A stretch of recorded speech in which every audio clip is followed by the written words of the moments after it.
Just thoughts on practice. Kind of feels like maybe a bit of a light. You going for maybe a little bit of a lighter day just ahead of the spring showcase. Yeah, I'm just trying to keep. Honestly, I keep saying the same thing. We're trying to keep our bodies fresh, but still get some work in. So Tuesday and Thursdays, we maximize our time in there and trying to get the most work. And I really gauge practice and the time and the physicality based off how the bodies are right now. So we got to stay healthy, and we're taking steps on certain spots. We just need to get more consistent. A couple of guys who maybe stood out to you today? You know, I thought the 2-0 line had a decent role there. I think Jackson Potter has improved throughout this entire spring ball. Yeah, there's flashes from several guys, but we just need to make sure it's consistent. You mentioned obviously the health is huge for the spring showcase. Is there anything else kind of just on the on-field thing you're really looking for next Saturday? Yeah, I think we're always looking for how the guys respond when they struggle. You know, like you give up a deep ball, how is your attitude and your demeanor and the energy in which you give to your teammates? I think that's important. So we're always coaching that. We film that, we grade that, and we talk about it as a staff, and then we address it with the players.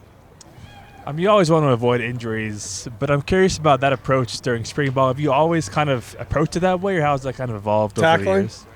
No, just trying to stay healthy and go a little lighter on days like this. Well, it used to be you could be at 120 players. We have 105, and the rules are different now. So we got to make sure that we protect the roster. For what matters is we're getting better out here, but we got to make sure that we go into summer healthy. But yeah, my mindset of spring ball has always been goal one is that we need to leave in one piece.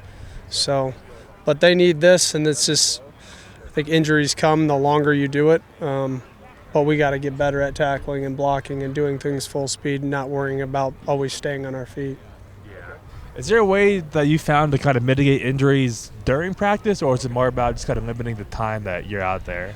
I mean, an injury is an injury, but I think the longer you go, the more exhausted they get, the more body control that they start to lose as they start to get tired through practice. So the focus is they come out here and they get a couple rolls at it, but we're not really going more than 6 to 7 snaps at a session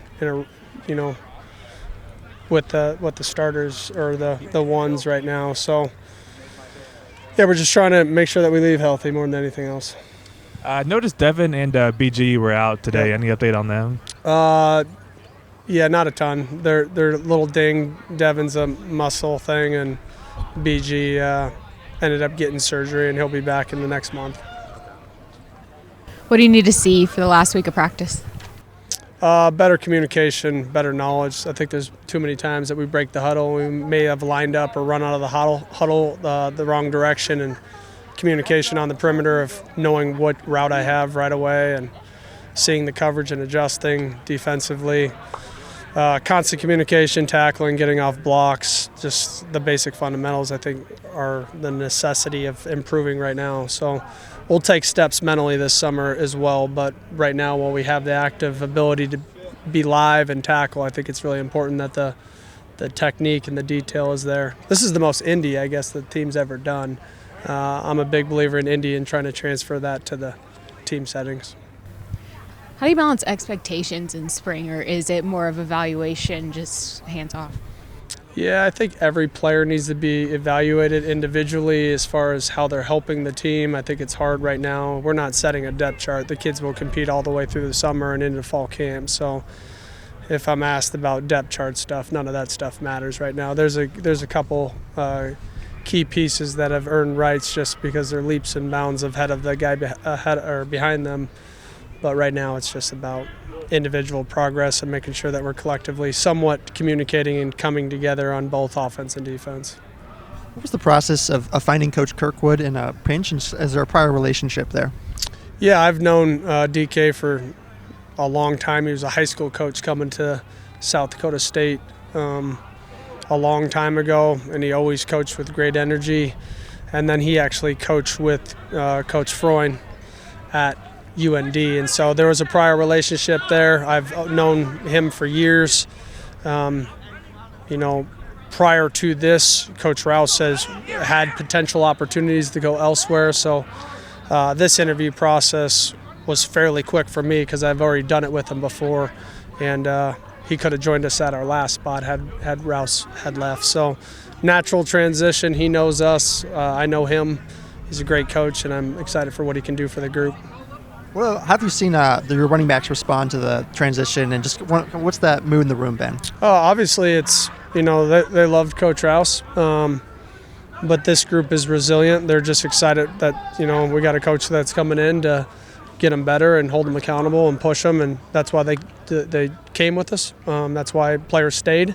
They want to be held accountable, and I believe Coach Kirkwood will do that.